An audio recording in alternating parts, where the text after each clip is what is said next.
Какво е дерево, как се называется? Снив, джанка.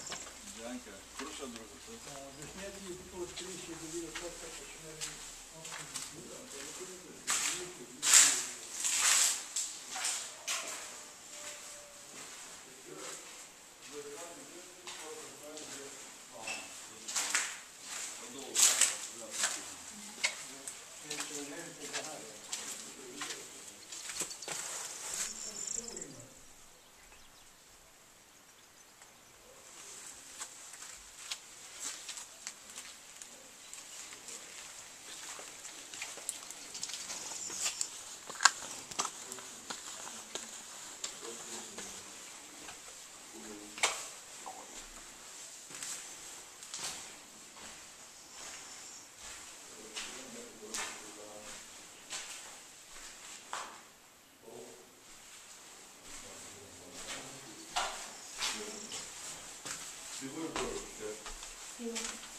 Пиво, джин, водка, тоник.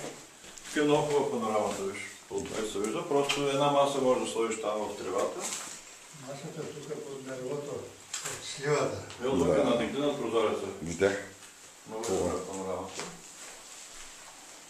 Обикновено хората правят две спални на горния етаж. Да, и няма то. място за друго. То така е. А пък долу в лятната кухня се живеят. И навънка в един лято.